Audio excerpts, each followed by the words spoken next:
Hello everybody, welcome to business study classes. ವ್ಯವಹಾರ ಅಧ್ಯಯನ ಕ್ಲಾಸಿಗೆ ನಿಮಗೆ ಸ್ವಾಗತವನ್ನು ಕೊಡ್ತಾ ಇದ್ದೀನಿ. I am mister Vikas Matke here, lecturer at KLE's MBPU college Raibag. So welcome to our YouTube channel. So ಈಗಿನ ಕ್ಲಾಸ್ನಲ್ಲಿ 5ನೇ ಚಾಪ್ಟರ್ ಬಗ್ಗೆ ನಾವು ಕಲಿತಾ ಇದ್ದೀವಿ. ಎಮರ್ಜಿಂಗ್ ಮೋಡ್ಸ್ ಆಫ್ ಬಿಸ್ನೆಸ್, ವ್ಯವಹಾರದ ಉದಯಿಸುತ್ತಿರುವ ಪದ್ಧತಿಗಳ ಬಗ್ಗೆ ನಾವು ಕಲಿತಾ ಇದ್ದೀವಿ. ಅದರೊಳಗಡೆ ವ್ಯವಹಾರದ ವ್ಯಾಪ್ತಿ ಬಗ್ಗೆ ನಾವು ಕಲಿತಾ ಇದ್ದೀವಿ. ಅದರೊಳಗಡೆ 4 ಪಾಯಿಂಟ್ ಬರುತ್ತದೆ. ಒಂದು B2B ಅಂತ, ಬಿಸ್ನೆಸ್ ಟು ಬಿಸ್ನೆಸ್, ಆಮೇಲೆ ಬಿಸ್ನೆಸ್ ಟು ಕಸ್ಟಮರ್ಸ್, ಆಮೇಲೆ ಇಂಟ್ರಾ-ಬಿ, ಮತ್ತೊಂದು ಕಸ್ಟಮರ್ ಟು ಕಸ್ಟಮರ್ ಅಂತ. ಸೊ ನಾವೀಗ ಆಲ್ರೆಡಿ ಒಂದು ಪಾಯಿಂಟನ್ನು ಕಲ್ತಿದ್ದೀವಿ, ಅದು B2B ಅಂತ. ನಿನ್ನೆ ಕ್ಲಾಸ್ನಲ್ಲಿ B2B, ಬಿಸ್ನೆಸ್ ಟು ಬಿಸ್ನೆಸ್ ಅನ್ನೋ ಒಂದು ಪಾಯಿಂಟನ್ನು ನಾವು ಕಲ್ತಿದ್ದೀವಿ. B2B ವಾಣಿಜ್ಯನ ಕಲ್ತಿದ್ದೀವಿ. ಈಗ ನಾವು ಕಲಿಬೇಕಾಗಿರೋದು B2C ಅಂತ, ಬಿಸ್ನೆಸ್ ಟು ಕಸ್ಟಮರ್.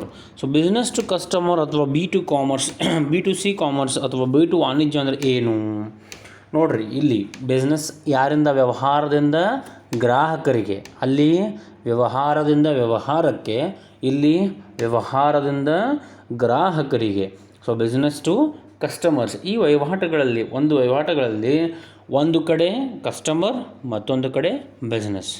ಒಂದು ಕಡೆ ವ್ಯಾಪಾರಸ್ಥ, ಮತ್ತೊಂದು ಕಡೆ ಗ್ರಾಹಕ. ಸೊ ಇದಕ್ಕೆ ನಾವೇನಂತ ಕರಿತೀವಿ? B2C ವಾಣಿಜ್ಯ ಅಂತ. On the one side there is a customer, on the other side there is the business man. ಒಂದು ತುದಿಯಲ್ಲಿ ಗ್ರಾಹಕರು, ಮತ್ತೊಂದು ತುದಿಯಲ್ಲಿ ವ್ಯವಹಾರ ಸಂಸ್ಥೆಗಳು. ಈಗ ನಾವು ನೋಡ್ರಿ, ವಿಶೇಷವಾಗಿ ನಾವೇನು ಮಾಡ್ತಾಯಿದ್ದೀವಿ ಈಗಿನ ಕಾಲದಲ್ಲಿ? ಆನ್ಲೈನ್ ಶಾಪಿಂಗನ್ನು ಮಾಡ್ತಾಯಿದ್ದೀವಿ. ಕರೆಕ್ಟಾ? ನಾವೇನು ಮಾಡ್ತಾಯಿದ್ದೀವಿ? ಆನ್ಲೈನ್ ಶಾಪಿಂಗನ್ನು ಮಾಡ್ತಾಯಿದ್ದೀವಿ. ಆನ್ಲೈನ್ ಶಾಪಿಂಗ್ ಮಾಡಿದರೂ ಕೂಡ ನಾವು ಎಷ್ಟೋ ಜನ ಇನ್ನೂ ಆದರೂ ಮಾರ್ಕೆಟ್ಗೆ ಹೋಗ್ತೀವಿ, ಮಾರ್ಕೆಟ್ನಲ್ಲಿ ತಿರುಗಾಡ್ತೀವಿ. ಕರೆಕ್ಟಾ? ಸೊ ಆನ್ಲೈನ್ ಶಾಪಿಂಗ್ ಮಾಡಿದರೂ ಕೂಡ ನಮ್ಮ ಒಂದು ಇದೇನು ಮಾರಾಟ ಪ್ರಕ್ರಿಯೆ ಅನ್ನೋ ಒಂದು ಏನು ಕನ್ಸೆಪ್ಟ್ ಇತ್ತಲ್ಲ, ಮಾರಾಟ ಪ್ರಕ್ರಿಯೆ ಅನ್ನುವುದು ಆ ಒಂದು ಐಟಮ್ ಅಥವಾ ಆ ಒಂದು ಸರಕು ಇಲ್ಲಿ ಮಾರ್ಕೆಟ್ನಲ್ಲಿ ಬರೋಕ್ಕಿಂತ ಮುಂಚೆಯೇ ಆ ಮಾರಾಟ ಪ್ರಕ್ರಿಯೆ ಸ್ಟಾರ್ಟ್ ಆಗ್ತದೆ. ಆಮೇಲೆ ಆ ಒಂದು ಪ್ರಾಡಕ್ಟ್, ಆ ಒಂದು ಸರಕು ಮಾರಾಟ ಆದ ನಂತರವೂ ಮಾರಾಟ ಪ್ರಕ್ರಿಯೆ ಇರುತ್ತದೆ. ಯಾಕೆ ನೋಡ್ರಿ, ನೀವು ಡೆಲಿವರಿ ಸರ್ವಿಸಸ್ ಕೊಡ್ತೀರಿ. ಕರೆಕ್ಟಾಗಿ ಕಸ್ಟಮರ್ ಫೀಡ್ಬ್ಯಾಕ್ ತಗೋತಿರ್ತೀವಿ ನಾವು, ಕಸ್ಟಮರ್ ಸರ್ವಿಸಸನ್ನು ಕೊಡ್ತೀವಿ, ಗ್ರಾಹಕ ಸೇವೆಗಳನ್ನು ಕೊಡ್ತೀವಿ. ಕರೆಕ್ಟಾ? ಸೊ ಮಾರಾಟ ಅನ್ನೋ ಮಾರಾಟ ಪ್ರಕ್ರಿಯೆ ಅಥವಾ ಮಾರುಕಟ್ಟೆ ಅನ್ನೋದು, marketing exist even before the product is launched in the market, and it exist even after the product is sold, because you provide various customer services when the product is sold. So ಈಗ ನಾವು online shopping ಮಾಡಿದರೂ ಕೂಡ ನಾವೇನು ಮಾಡ್ತಾಯಿದ್ದೀವಿ? Market ಮೇಲೆ ಅವಲಂಬನೆಯನ್ನು ಮಾಡಿದ್ದೀವಿ, ಮಾರುಕಟ್ಟೆಯ ಮಹತ್ವವನ್ನು ನಾವು ತಿಳ್ಕೊಂಡಿದ್ದೀವಿ. ಆಮೇಲೆ ಇಲ್ಲಿ ಮತ್ತೆ ಏನು ಬರ್ತದೆ? Business to customer. ಈಗಿನ ಕಾಲದಲ್ಲಿ ಈ ವಾಣಿಜ್ಯ ಅಥವಾ ಈ ಒಂದು ಎಲೆಕ್ಟ್ರಾನಿಕ್ ಮೀಡಿಯಾ, ವಿದ್ಯುನ್ಮಾನ ಮಾಧ್ಯಮವನ್ನು ಬಳಸ್ಕೊಂಡು ನಾವು ಗ್ರಾಹಕರಿಗೆ ಹೇಗೆ ರೀಚ್ ಆಗ್ತಾಯಿದ್ದೀವಿ ನೋಡಿರಿ. ಈಗ ನೀವು ಸ್ವಿಗ್ಗಿ ನೋಡಿರ್ಬೋದು, ಝೊಮ್ಯಾಟೊ ನೋಡಿರ್ಬೋದು, ಇವೆಲ್ಲ ಆನ್ಲೈನಲ್ಲಿ ನೀವೇನು ಮಾಡ್ತೀರಿ? ಫುಡ್ಡನ್ನು ಆರ್ಡರ್ ಮಾಡ್ಬೋದು. ಆನ್ಲೈನಲ್ಲಿ ಫುಡ್ಡನ್ನು ಆರ್ಡರ್ ಮಾಡ್ಬೋದು. ಸೊ ಫುಡ್ ಆರ್ಡರ್ ಮಾಡಿದಾಗ ಅವ್ರು ಏನು ಮಾಡ್ತಾರೋ, ಒಂದು ಹೋಟೆಲ್, ನೀವು ಯಾವ ಹೋಟೆಲ್ ಹೇಳ್ತೀರಿ ಆ ಹೋಟೆಲ್ ಕಡೆ ಹೋಗಿ ಆ ಒಂದು ಫುಡ್ಡನ್ನು ತೊಗೊಂಡು ನಿಮಗೆ ಪಾರ್ಸಲ್ ಕೊಡ್ತಾರೆ, ನಿಮಗೆ ತಂದು ಕೊಡ್ತಾರೆ. ಕರೆಕ್ಟಾ? ಸೊ ಇದೊಂದು ಯಾವ ರೀತಿ ಇದೆ? ಈ ಒಂದು ಎಲೆಕ್ಟ್ರಾನಿಕ್ ಮೀಡಿಯಾವನ್ನು ಯೂಸ್ ಮಾಡಿಕೊಂಡು ನೀವು ಆರ್ಡರ್ ಮಾಡ್ತಾಯಿದ್ದೀರಿ. ಅದೇ ಮಾಧ್ಯಮವನ್ನು ಯೂಸ್ ಮಾಡ್ಕೊಂಡು ಅವ್ರು ನಿಮ್ಗೆ ಏನು ಮಾಡ್ತಾರೆ? ಡೆಲಿವರಿಯನ್ನು ಮಾಡ್ತಾರೆ. ಕರೆಕ್ಟ್ನಾ? ಸೊ ನಿಮಗೀಗ ಡೆಲಿವರಿ ಯಾವ ರೀತಿ ಬೇಕು? ಸ್ಪೀಡಾಗಿ ಬೇಕು, ವೇಗದ ವಿಲೇವಾರಿಯನ್ನು ಬೇಕು, ಸರಕದ ವೇಗದ ವಿಲೇವಾರಿ ಬೇಕಾಗ್ತದೆ. ಕರೆಕ್ಟಾ?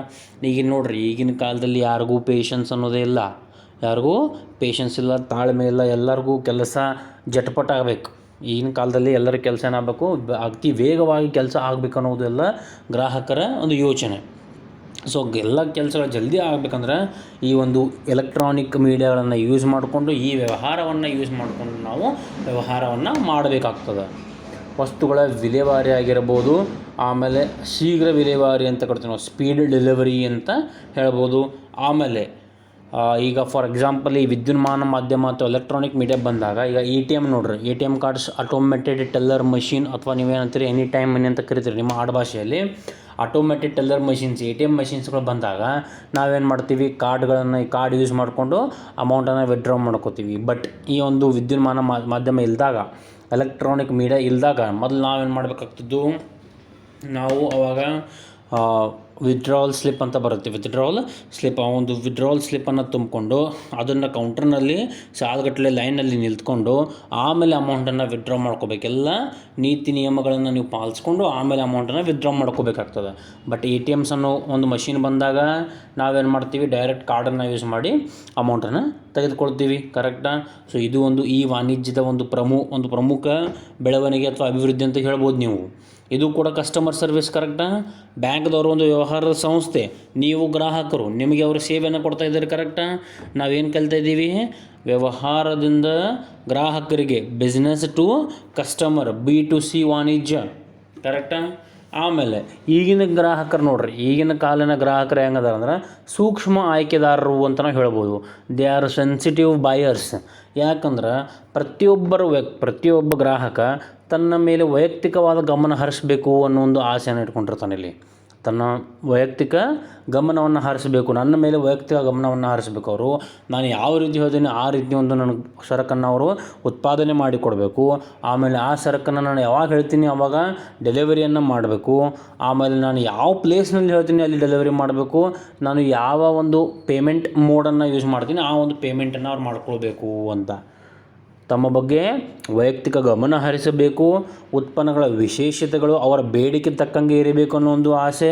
ಆಮೇಲೆ ಆ ಒಂದು ಉತ್ಪನ್ನಗಳ ಬೇಡಿಕೆ ತಕ್ಕಂತೆ ಇರಬೇಕು ಅಷ್ಟೇ ಅಲ್ಲ, ಅದರ ಜೊತೆಗೆ ವಿಲೇವಾರಿಯ ಅನುಕೂಲತೆ, ಆಮೇಲೆ ಹಣ ಪಾವತಿಗಳಲ್ಲಿಯೂ ಕೂಡ ಅವರ ಇಚ್ಛೆಯಂತೆ ಇರಬೇಕಂತ ಅವ್ರು ಬಯಸ್ತಾರೆ. ಈಗ ನೋಡ್ರಿ, ನೀವು ಆನ್ಲೈನ್ ಇದು ಮಾಡಿದಾಗ, ಶಾಪಿಂಗ್ ಮಾಡಿದಾಗ ಅಲ್ಲಿ ಆಪ್ಷನ್ಸ್ ಬರುತ್ತೆ. ನೀವು ಡೆಲಿವರಿ ಮಾಡ್ತಾರೆ. ಫಸ್ಟ್ ಥಿಂಗ್ ಡೆಲಿವರಿ ಆಪ್ಷನ್ಸನ್ನು ಚೂಸ್ ಮಾಡ್ತೀರಿ. ಆಮೇಲೆ ಪೇಮೆಂಟ್ ಆಫ್ ಮನಿ ಪೇಮೆಂಟನ್ನು ಚೂಸ್ ಮಾಡ್ತಾರೆ. ಕ್ಯಾಶ್ ಆನ್ ಡೆಲಿವರಿ ಅಂತ ಬರ್ತದೆ. ಫೋನ್ಪೇ ಆಗಿರ್ಬೋದು, ಗೂಗಲ್ ಪೇ ಆಗಿರ್ಬೋದು, ನಿಮ್ಮ ಕ್ರೆಡಿಟ್ ಕಾರ್ಡ್ಸ್ಗಳನ್ನು ಯೂಸ್ ಮಾಡ್ಕೋಬೋದು, ಪೇಟಿಎಮನ್ನು ಯೂಸ್ ಮಾಡ್ಕೋಬೋದು. ಸೊ ಇವೆಲ್ಲ ಆ್ಯಪ್ಗಳನ್ನು ಯೂಸ್ ಮಾಡ್ಕೊಂಡು ನೀವು ಪೇಮೆಂಟ್ ಮಾಡ್ಕೋಬೋದು. ಅದು ಯಾರಿಗೆ ಬಿಟ್ಟಿದ್ದು? ನಿಮ್ಮ ಇಚ್ಛೆಗೆ ಬಿಟ್ಟಿದ್ದು, ನಿಮ್ಮ ಅನುಕೂಲಕ್ಕೆ ಬಿಟ್ಟಿದ್ದು. ಕರೆಕ್ಟಾ? ಸೊ ಈ ವಾಣಿಜ್ಯ ಬರುವುದರಿಂದಲೇ ಇಂಥ ಒಂದು ಎಲ್ಲ ಅಭಿವೃದ್ಧಿಗಳನ್ನು ನಾವು ಕಾಣ್ತಾ ಇದ್ದೀವಿ. ಇದು ಕೂಡ ನಿಮಗೆ ನೀವೆಲ್ಲ ಕಸ್ಟಮರ್ಸ್, ನೀವೆಲ್ಲ ಗ್ರಾಹಕರು. ಸೊ ಬಿಸ್ನೆಸ್ದವರು ನಮಗೆ ಕೊಡುವಂಥ ಈ ಸೇವೆಗಳಿವೆಲ್ಲ. ಕರೆಕ್ಟಾ? ನೀವು ಕುಂತಲ್ಲೇ ಬಂದು ನಿಮ್ಗೆ ಪ್ರಾಡಕ್ಟ್ಸನ್ನು ಕೊಡ್ತಾರೋ, ನೀವು ಯಾವ ರೀತಿ ಪೇಮೆಂಟ್ ಮಾಡ್ತೀರಿ ಆ ರೀತಿ ಪೇಮೆಂಟನ್ನು ಕೂಡ ಅಕ್ಸೆಪ್ಟ್ ಮಾಡ್ತಾರೆ ಅವರು. ಕರೆಕ್ಟಾ? ಆಮೇಲೆ ಈ ವಾಣಿಜ್ಯ ಭಾಗದ B2Cಯು ಸಂಸ್ಥೆಯು ತನ್ನ ಗ್ರಾಹಕರೊಂದಿಗೆ ದಿನವಿಡೀ ಸಂಪರ್ಕದಲ್ಲಿರುವಂತೆ ಮಾಡಿದೆ. ನಾವೇನು ಮಾಡ್ಬೋದು, ನಮ್ಮ ಒಂದು ಯಾವುದಾದ್ರೂ ಒಂದು ವ್ಯವಹಾರದ ಸಂಸ್ಥೆಯೊಂದಿಗೆ ದಿನವಿಡೀ ನಾವು ಸಂಪರ್ಕವನ್ನು ಹೊಂದಬಹುದು ಈ ವಾಣಿಜ್ಯ ಬಂದ ನಂತರ. ಆಮೇಲೆ ಈಗ ಇದನ್ನೆಲ್ಲ ನೋಡಿದಾಗ ನಿಮಗೇನು ಅನ್ನಿಸ್ತದೆ? ಈ ಒಂದು ಏನು B2C ಐತಲ್ಲ, ಬಿಸ್ನೆಸ್ ಟು ಕಸ್ಟಮರ್ಸ್, ಇದು ಒಂದು ಒನ್ ವೇ ಅಂತ ಅನ್ನಿಸ್ಬೋದು. ನಿಮಗೆ ಒಮ್ಮುಖ ಮಾರ್ಗ ಅಂತ ಕರಿತೀವಿ. ಇದು ಒನ್ ವೇ ಅಂತ ಅನ್ನಿಸ್ಬೋದು. ಕರೆಕ್ಟಾ?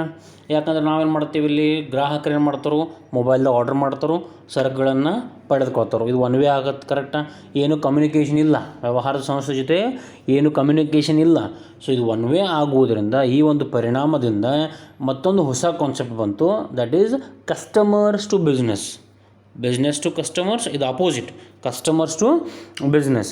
ಸೊ ಕಸ್ಟಮರ್ಸ್ ಟು ಬಿಸ್ನೆಸ್ ಅಂದಾಗ ಅಲ್ಲಿ ಏನಾಕೈತಿ, ಸಿ ಟು ಬಿ ವಾಣಿಜ್ಯವು ಗ್ರಾಹಕರಿಗೆ ತಮ್ಮ ಇಚ್ಛಾನುಸಾರ ಶಾಪಿಂಗ್ ಮಾಡುವ ಸ್ವತಂತ್ರವನ್ನು ಒದಗಿಸುತ್ತದೆ ಮತ್ತು ಎಂಬುದು ದೊಡ್ಡ ವಾಸ್ತವಿಕತೆ ಅಂತ ಹೇಳ್ಬೋದು. ಇಲ್ಲಿ ಇಚ್ಛಾನುಸಾರ ಶಾಪಿಂಗ್ ಮಾಡ್ತೀರಿ ನೀವು. ಕರೆಕ್ಟಾ? ಆಮೇಲೆ ಈಗ ಏನಾದರೂ ಒಂದು ಪ್ರಾಬ್ಲಮ್ ಇದ್ದಾಗ ಅಲ್ಲೊಂದು ನಂಬರ್ ಇರ್ತೈತಿ. ನೀವು ಯಾವುದಾದ್ರೂ ಒಂದು ಆ್ಯಪ್ ತೆಗೆದಾಗ ಅಥವಾ ಏನಾದರೂ ಒಂದು ಆನ್ಲೈನ್ ಆರ್ಡ್ರ್ ಮಾಡಿದಾಗ ಹೆಲ್ಪ್ಲೈನ್ ಅಂತ ಒಂದು ಆಪ್ಷನ್ ಬರುತ್ತೆ ನೋಡಿರಿ. ಹೆಲ್ಪ್ಲೈನ್ ಅಂತ ಅಲ್ಲಿ ಒಂದು ನಂಬರ್ ಕೊಟ್ಟಿರ್ತಾರೆ.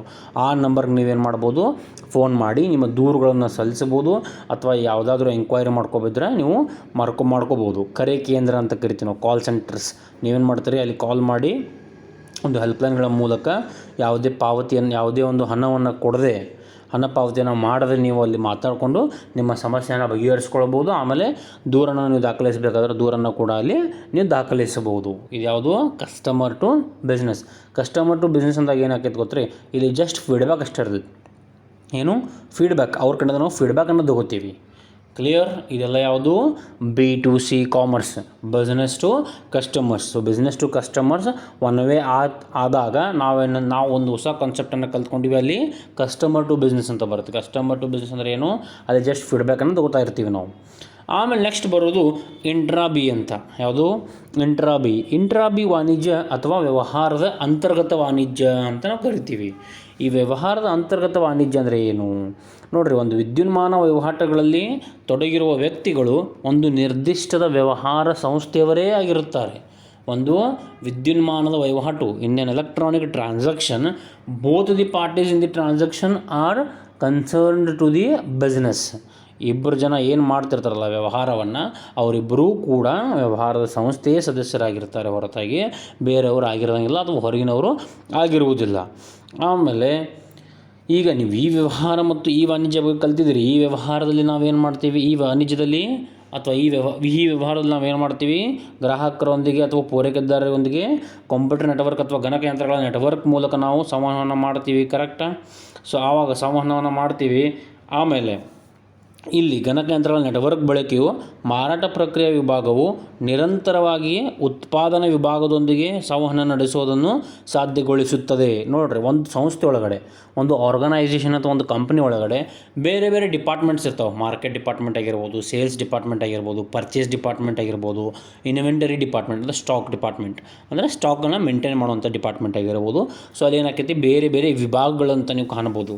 ನೀವು ಎಲ್ಲಿ ಹೋಗ್ರಿ, ಒಂದು ದೊಡ್ಡ ಇಂಡಸ್ಟ್ರಿ ಹೋಗ್ರಿ ಅಥವಾ ಒಂದು ಯಾವುದೋ ಒಂದು ದೊಡ್ಡ ಕಂಪ್ನಿಗೆ ಹೋಗ್ರಿ, ಅಲ್ಲಿ ನಿಮಗೆ ಕಾಣಿಸ್ತಾವಿಲ್ಲ ಡಿಫ್ರೆಂಟ್ ಡಿಪಾರ್ಟ್ಮೆಂಟ್ಸ್, ಬೇರೆ ಬೇರೆ ವಿಭಾಗಗಳು ಕಾಣಿಸ್ತಾವೆ. ಸೊ ನೀವೇನು ಮಾಡ್ಬೋದು, ಈ ಇಂಟ್ರಾಬಿಯನ್ನು ಬಳಸ್ಕೊಂಡು ಗಣಕಯಂತ್ರಗಳ ನೆಟ್ವರ್ಕ್ ಮೂಲಕ ಒಂದು ವಿಭಾಗದಿಂದ ಬೇರೆ ವಿಭಾಗದವರೊಂದಿಗೆ ನೀವು ಸಂವಹನವನ್ನು ಮಾಡಬಹುದು. ಇದ್ಯಾವುದು, ಇದಕ್ಕೆ ನಾವು ಇಂಟ್ರಾಬಿ ಅಂತೀವಿ. ಆಂತರಿಕ ವಹಿವಾಟುಗಳು, internal transactions, where you can transact internally from one department to the another department. ನೋಡಿರಿ, ಒಂದು ಬೌಂಡ್ರಿ ಒಳಗಡೆ ಐತಿದೆ, ಬೌಂಡ್ರಿ ಬಿಟ್ಟು ಹೊರಗಡೆ ಹೊಂಟಿಲ್ಲ. ಒಂದೇ ಬೌಂಡ್ರಿ ಒಳಗಡೆ ನಾವೇನು ಮಾಡ್ತಾಯಿದ್ದೀವಿ, ಸಂವಹನವನ್ನು ಮಾಡ್ತಾಯಿದ್ದೀವಿ. ಒಂದು ವಿಭಾಗದಿಂದ ಮತ್ತೊಂದು ವಿಭಾಗಕ್ಕೆ ನಾವು ಸಂವಹನವನ್ನು ಮಾಡ್ತಾಯಿದ್ದೀವಿ. ಈಗ ಮಾರಾಟ ಪ್ರಕ್ರಿಯೆ ವಿಭಾಗವು ಉತ್ಪಾದನಾ ವಿಭಾಗದವರೊಂದಿಗೆ ನಿರಂತರವಾಗಿ ಸಂವಹನವನ್ನು ಮಾಡಿಕೊಂಡು ಮಾರುಕಟ್ಟೆಯಲ್ಲಿ ಏನು ನಡೀತಾ ಇದೆ, ಏನಿಲ್ಲ, ಯಾವ ರೀತಿ ಉತ್ಪನ್ನ ಬೇಕು, ಯಾವ ರೀತಿ ಪ್ರಾಡಕ್ಟ್ ಬೇಕು ಅನ್ನೋದನ್ನು ನಾವು ಉತ್ಪಾದನಾ ವಿಭಾಗದವ್ರಿಗೆ ತಿಳಿಸಬಹುದು. ಆಮೇಲೆ ಗ್ರಾಹಕೀಕೃತವಾದಂಥ ವಸ್ತುಗಳನ್ನು ಕಸ್ಟಮೈಸ್ಡ್ ಸರ್ವಿಸಸ್ ಅಥವಾ ಕಸ್ಟಮೈಸ್ಡ್ ಐಟಮ್ಸನ್ನು ನೀವು ಪ್ರೊಡ್ಯೂಸ್ ಮಾಡಬಹುದು, ಉತ್ಪನ್ನವನ್ನು ಮಾಡಬಹುದು. ಕ್ಲಿಯರ್? ಸೊ ತಿಳಿತಾ? ಇಂಟ್ರಾಬಿ ಅಂದರೆ ಏನಂತ ಗೊತ್ತಾಯ್ತಾ? ಇಂಟ್ರಾಬಿ. ಆಮೇಲೆ ಇಲ್ಲಿ ಇಂಟ್ರಾಬಿನಲ್ಲಿ ನೋಡಿರಿ, ಮತ್ತೊಂದು ಮಲ್ಟಿಮೀಡಿಯಾ ಅಂತ ಬರ್ತೈತಿ. ಯಾವುದು? ಮಲ್ಟಿಮೀಡಿಯಾ, ಬಹುಮಾಧ್ಯಮ. ಈ ಮಲ್ಟಿಮೀಡಿಯಾ ಮತ್ತು 3D ಗ್ರಾಫಿಕ್ ಇವೆಲ್ಲ ಬರುವುದು ಇಂಟ್ರಾಬಿನಲ್ಲಿ. 3D ಎಫೆಕ್ಟ್ ಅಂತ ಕೇಳ್ತೀರಿ ನೀವು, ಗೊತ್ತಾ? 3D ಗ್ರಾಫಿಕ್ಸ್ ಅಂತ ನೋಡಿರ್ಬೋದು ನೀವು. ಆಮೇಲೆ ಈ ಒಂದು ಇಂಟ್ರಾಬಿ ಅನ್ನೋ ಕಾನ್ಸೆಪ್ಟ್ ಬರೋದ್ರಿಂದ ನಮ್ಮ ಉತ್ತಮ ಸಮನ್ವಯ ಸಾಧನೆ ಅಂತ ಕರಿಬೋದು ನಾವು. ಶೀಘ್ರ ನಿರ್ಧಾರಗಳಾಗಿರ್ಬೋದು, ಆಮೇಲೆ ಕಾರ್ಯಪ್ರವಾಹಗಳನ್ನು ಸಾರಗೊಳಿಸಿದೆ. It is an easy, with the help of ಇಂಟ್ರಾಬಿ it is easy to achieve the all the objectives and we can take quick decisions. ಆಮೇಲೆ ಇಲ್ಲಿ ಮತ್ತೊಂದು ಇಂಪಾರ್ಟೆಂಟ್ ಕಾನ್ಸೆಪ್ಟ್ ಬರೋದು, ಸಂಸ್ಥೆಯೊಂದು ತನ್ನ ಉದ್ಯೋಗಿಗಳೊಂದಿಗೆ ಸಂವಹನ ಮಾಡ್ತದೆ. ಕರೆಕ್ಟಾ? ಒಂದು ಸಂಸ್ಥೆ ತನ್ನ ಉದ್ಯೋಗಗಳೊಂದಿಗೆ ಸಂವಹನವನ್ನು ಮಾಡ್ಬೋದು. ಸೊ ಇದ್ರೊಳಗಡೆ ಬರುವಂಥ ಮತ್ತೊಂದು ಪಾಯಿಂಟ್ B2E ಅಂತ ಬರ್ತೈತಿ. ಯಾವುದು? B2E, ಬಿಸ್ನೆಸ್ ಟು ಎಂಪ್ಲಾಯೀಸ್ ಅಂತ. ವ್ಯವಹಾರದಿಂದ ವ್ಯವಹಾರದಿಂದ ಉದ್ಯೋಗಿಗಳಿಗೆ, business to employees. Business to employees ಅಂದರೆ ಇಲ್ಲಿ ಏನಾಗ್ತದೆ ಅಂದ್ರೆ, ಈಗ ನೇಮಕಾತಿ ಆಗಿರ್ಬೋದು, ಉದ್ಯೋಗಗಳಿಗೆ ಸಂಬಂಧಪಟ್ಟಂಥ ನೇಮಕಾತಿ, ಅವರ ಸಂದರ್ಶನ ಮತ್ತು ಆಯ್ಕೆ, ಇಂಟರ್ವ್ಯೂ ಆ್ಯಂಡ್ ಸೆಲೆಕ್ಷನ್, ತರಬೇತಿ, ಟ್ರೈನಿಂಗ್, ಅಭಿವೃದ್ಧಿ, ಡೆವಲಪ್ಮೆಂಟ್ ಆ್ಯಂಡ್ ಶಿಕ್ಷಣಗಳಿಗಾಗಿ ಆ್ಯಂಡ್ ಎಜುಕೇಷನ್. ಈಗ ಹೊಸ ಎಂಪ್ಲಾಯಿ ಬಂದಾಗ ನಾವೇನು ಮಾಡ್ತೀವಿ, ಅವ್ರಿಗೆ ಟ್ರೈನಿಂಗನ್ನು ಕೊಡ್ತೀವಿ, ಅವ್ರಿಗೆ ಶಿಕ್ಷಣವನ್ನು ಕೊಡ್ತೀವಿ. ಕರೆಕ್ಟಾ? ಸೊ ಅದನ್ನು ಏನು ಮಾಡ್ತೀವಿ ನಾವು, ಈ ಒಂದು B2E ಅನ್ನೋ ಒಂದು ಮಾಧ್ಯಮವನ್ನು, B2E ಅನ್ನೋ ಒಂದು ಈ ವಾಣಿಜ್ಯದ ಮಾಧ್ಯಮವನ್ನು ಬಳಸ್ಕೊಂಡು ಆ ಒಂದು ಎಲ್ಲ ಸೌಕರ್ಯಗಳನ್ನು ನಾವು ಮಾಡ್ತೀವಿ. ಇಲ್ಲಿ ಯಾವುದು? ನೇಮಕಾತಿ ಆಗಿರ್ಬೋದು, ಸಂದರ್ಶನ ಮತ್ತು ಆಯ್ಕೆ ಆಗಿರ್ಬೋದು, ಆಮೇಲೆ ಅವರ ತರಬೇತಿ ಮತ್ತು ಅಭಿವೃದ್ಧಿ ಆಗಿರ್ಬೋದು. ಆಮೇಲೆ ಈ ಒಂದು B2E ಬಂದಾಗ, ಈ ವಾಣಿಜ್ಯದ B2E ಅಂದಾಗ ನಾವು ನೋಡ್ರಿ, ಈಗ ಮನೆಯಲ್ಲಿ ಕೆಲಸ ಮಾಡ್ಬೋದು, ವರ್ಕ್ ಫ್ರಮ್ ಹೋಮ್ ಅನ್ನೋ ಒಂದು ಕಾನ್ಸೆಪ್ಟ್ ಬಂದಿದೆ. ಈಗ ಈ ಕೊರೋನಾ ಅಥವಾ ಕೋವಿಡ್-19 ಏನು ಲಾಕ್ಡೌನ್ ಆಗೋದಲ್ಲ, ಸಾಫ್ಟ್ವೇರ್ ಕಂಪನೀಸ್ ಎಂಪ್ಲಾಯಿಗಳೇನಿದಾರಲ್ಲ, ಸಾಫ್ಟ್ವೇರ್ ಕಂಪನಿಯ ಎಲ್ಲ ಉದ್ಯೋಗಗಳು ವರ್ಕ್ ಫ್ರಮ್ ಹೋಮ್ ಅಂತ ಮಾಡ್ತಾಯಿದ್ದಾರೆ. ಈಗ ನಿಮಗೂ ಕೂಡ ಈ ಒಂದು ವರ್ಡ್ ಪರಿಚಯ ಆಗಿರ್ಬೋದು, ವರ್ಕ್ ಫ್ರಮ್ ಹೋಮ್. ಕುಂತಲ್ಲಿಯೇ ನಾವು ಕೆಲಸವನ್ನು ಮಾಡಬಹುದು. ಅದು ಯಾವ ಒಂದು ಕಾರಣದಿಂದ ಸಾಧ್ಯ? ಅದು ಒಂದು ಈ ಮಾಧ್ಯಮದಿಂದ ಸಾಧ್ಯ. ಕರೆಕ್ಟಾ? ಇಲ್ಲಿ ವರ್ಚುವಲ್ ಪ್ರೈವೇಟ್ ನೆಟ್ವರ್ಕ್ ಅಂತ ಬರುತ್ತೆ, VPN, ವರ್ಚುವಲ್ ಪ್ರೈವೇಟ್ ನೆಟ್ವರ್ಕ್. ಈ ಒಂದು ತಂತ್ರಜ್ಞಾನವನ್ನು ಬಳಸ್ಕೊಂಡು ನಾವೇನು ಮಾಡ್ತೀವಿ, ಉದ್ಯೋಗಗಳು ಕಾರ್ಯಾಲಯಕ್ಕೆ ಹೋಗಬೇಕಂತ ಏನಿಲ್ಲ. ಈ ಒಂದು ವರ್ಚುವಲ್ ಪ್ರೈವೇಟ್ ನೆಟ್ವರ್ಕ್ ಅಥವಾ ಕನ್ನಡದಲ್ಲಿ ವಾಸ್ತವ ಖಾಸಗಿ ಜಾಲಬಂಧ ಅಂತ ಕರಿತೀವಿ ನಾವು, ವಾಸ್ತವ ಖಾಸಗಿ ಜಾಲಬಂಧ. ಈ ಒಂದು ತಂತ್ರಜ್ಞಾನವನ್ನು ಬಳಸ್ಕೊಂಡು ಉದ್ಯೋಗಗಳು ಕಾರ್ಯಾಲಯಕ್ಕೆ ಹೋಗಬೇಕಂತ ಏನಿಲ್ಲ, ಹೊರತಾಗಿ ಕಾರ್ಯಾಲಯವೇ ಉದ್ಯೋಗಿಗಳ ಹತ್ರ ಬರುತ್ತದೆ. ಕಾರ್ಯಾಲಯವೇ ಉದ್ಯೋಗಿಗಳ ಹತ್ರ ಬರುವಂಥ ಒಂದು ಕೆಲಸವನ್ನು ಮಾಡಿದೆ. ಆಮೇಲೆ ಗೀಟಿಂಗ್ಸ್ ಅದು ಮಾಡೋಕೆ ನಾವೇನು ಮಾಡ್ತೀವಿ, ವೀಡಿಯೋ ಕಾನ್ಫರೆನ್ಸ್ನ ಮೂಲಕ ಮಾಡ್ತೀವಿ. ನೋಡಿರಿ, ಈಗ ಕೊರೋನಾ ಅಥವಾ ಕೋವಿಡ್-19 ಸಿಚುವೇಷನ್ದಾಗ ಯಾವುದಾದ್ರೂ ಮೀಟಿಂಗ್ ಇದ್ದಾಗ ಕೂಡ ಏನು ಮಾಡ್ತೀವಿ ನಾವು, ಅಲ್ಲಿ ಏನು ಮಾಡ್ತಾಯಿದ್ದಾರೆ ಮಂತ್ರಿಗಳಾಗಿರ್ಬೋದು ಅಥವಾ ಯಾರೇ ಸಚಿವರಾಗಿರ್ಬೋದು, ಅವ್ರು ಏನು ಮಾಡ್ತಾಯಿದ್ದಾರೆ, ವೀಡಿಯೋ ಕಾನ್ಫರೆನ್ಸಿಂಗ್ ಮೂಲಕ ಮೀಟಿಂಗನ್ನು ಮಾಡ್ತಾಯಿದ್ದಾರೆ. ಕರೆಕ್ಟಾ? ಅವರು ಒಂದು ಜಾಗದಲ್ಲಿ, ಇವರು ಕೂಡ ಒಂದು ಜಾಗದಲ್ಲಿ. ಆಮೇಲೆ ನೀವು ಫೇಸ್ ಟು ಫೇಸ್ ಮೀಟಿಂಗನ್ನು ಮಾಡ್ಬೋದು. ಅದಕ್ಕೇಂತೀವಿ ವೀಡಿಯೋ ಕಾನ್ಫರೆನ್ಸಿಂಗ್ ಅಂತ ನಾವು ಕರಿತೀವಿ. ಕ್ಲಿಯರ್? ಗೊತ್ತಾಯ್ತಾ? ಇಂಟ್ರಾ-ಬಿ ಅಂದರೆ ಏನು ಗೊತ್ತಾಯ್ತಾ? ಇಂಟ್ರಾ-ಬಿ ಅಂದರೆ ಏನು, ಒಂದು ವಿಭಾಗದಿಂದ ಮತ್ತೊಂದು ವಿಭಾಗದವರೊಂದಿಗೆ ನಾವು ಕಂಪ್ಯೂಟರ್ ನೆಟ್ವರ್ಕ್ ಮೂಲಕ ಅಥವಾ ಗಣಕಯಂತ್ರಗಳ ನೆಟ್ವರ್ಕ್ ಜಾಲಬಂಧದ ಮೂಲಕ ನಾವೇನು ಮಾಡ್ತೀವಿ, ಸಂವಹನ ಮಾಡ್ತೀವಿ. ಆಮೇಲೆ ಇಲ್ಲಿ ಒಂದು ಇಂಪಾರ್ಟೆಂಟ್ ಕಾನ್ಸೆಪ್ಟ್ ಯಾವ್ದು ಕೊಟ್ಟರು ಅವರು, B2E, ಬಿಸ್ನೆಸ್ ಟು ಎಂಪ್ಲಾಯೀಸ್ ಅನ್ನೋ ಒಂದು ಕಾನ್ಸೆಪ್ಟನ್ನು ಕೊಟ್ಟರು. ನೇಮಕಾತಿ ಆಗಿರ್ಬೋದು, ತರಬೇತಿ ಅಭಿವೃದ್ಧಿ ಆಗಿರ್ಬೋದು, ಈ ಒಂದು B2E ಕಾನ್ಸೆಪ್ಟನ್ನು ಯೂಸ್ ಮಾಡ್ಕೊಂಡು ನಾವು ಅವ್ರನ್ನ ನೇಮಕಾತಿಯನ್ನು ಮಾಡ್ಕೋತೀವಿ. ಆಮೇಲೆ ಈ ಒಂದು ವಾಣಿಜ್ಯ ಅಥವಾ ಈ ವ್ಯವಹಾರ ಬರೋದ್ರಿಂದ ನಾವೇನು ಮಾಡಿದ್ದೀವಿ, ವರ್ಕ್ ಫ್ರಮ್ ಹೋಮ್ ಅನ್ನೋ ಒಂದು ಕಾನ್ಸೆಪ್ಟನ್ನು ಬಳಸ್ಕೊಂಡಿದ್ದೀವಿ. ಉದ್ಯೋಗಗಳು ಕಾರ್ಯಾಲಯಕ್ಕೆ ಹೋಗ್ಬೇಕನ್ನೋ ಒಂದು ಕಾನ್ಸೆಪ್ಟ್ ಇಲ್ಲ, ಹೊರತಾಗಿ ಕಾರ್ಯಾಲಯವೇ ಉದ್ಯೋಗಗಳ ಹತ್ರ ಬರುವಂಥ ಒಂದು ಕಾನ್ಸೆಪ್ಟನ್ನು ನಾವು ನೋಡಿದ್ದೀವಿ. ಕರೆಕ್ಟಾ? ಸೊ ನೆಕ್ಸ್ಟ್ ಕ್ಲಾಸ್ನಲ್ಲಿ ನಾವು ಹೆಂಗೆ ಕಲಿಯೋಣ, C2C ಕಾಮರ್ಸ್ ಅಂತ ಬರುತ್ತೆ. ಲಾಸ್ಟ್ ಪಾಯಿಂಟ್ C2C ಕಾಮರ್ಸ್ ಅಂತ ಒಂದು ಬರ್ತದೆ. ಸೊ ನೆಕ್ಸ್ಟ್ ಪಾಯಿಂಟ್ನಲ್ಲಿ ನಾವು C2C ಕಾಮರ್ಸ್ ಬಗ್ಗೆ ಕಲಿಯೋಣ. ಅದೇ ರೀತಿ ಅದಾದ ನಂತರ ಮತ್ತು ಸಾಂಪ್ರದಾಯಿಕ ವ್ಯವಹಾರ ಮತ್ತು ಈ ವ್ಯವಹಾರ ನಡುವಿನ ವ್ಯತ್ಯಾಸಗಳನ್ನು ನಾವು ಕಲಿಯೋಣ. Clear?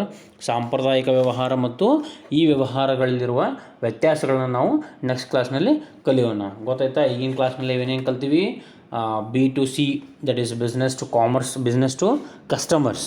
B2C, business to customers ಅನ್ನೋ ಪಾಯಿಂಟನ್ನು ಕಲ್ತಿದ್ದೀವಿ. ಇಂಟ್ರಾ-ಬಿ ಬಗ್ಗೆ ಕಲ್ತಿದ್ದೀವಿ. ಕ್ಲಿಯರ್? ಆಮೇಲೆ B2C ಕಾಮರ್ಸ್ನಲ್ಲಿ ಕಸ್ಟಮರ್ಸ್ ಟು ಬಿಸ್ನೆಸ್ ಅನ್ನೋ ಒಂದು ಕಾನ್ಸೆಪ್ಟನ್ನು ಕಲ್ತಿದ್ದೀವಿ. C2B ಅಪೋಸಿಟ್ ಮಾಡಬೇಕು. B2C ಅನ್ನೋ ಒಂದು ಕಾನ್ಸೆಪ್ಟ್ನಲ್ಲಿ C2B ಅನ್ನೋದನ್ನು ಕಲ್ತಿದ್ದೀವಿ. ಇಂಟ್ರಾ-ಬಿನಲ್ಲಿ ನಾವು ಕಲ್ತಿದ್ದು B2E, ಬಿಸ್ನೆಸ್ ಟು ಎಂಪ್ಲಾಯೀಸ್ ಅನ್ನೋ ಒಂದು ಕಾನ್ಸೆಪ್ಟನ್ನು ಕಲ್ತಿದ್ದೀವಿ. ಕ್ಲಿಯರ್? ಸೊ ನೆಕ್ಸ್ಟ್ ಕ್ಲಾಸ್ನಲ್ಲಿ ಮತ್ತೆ ಮುಂದುವರೆದಂಥ ಭಾಗವನ್ನು ಕಲಿಸ್ತೇನೆ. So thank you students. Stay home, stay safe.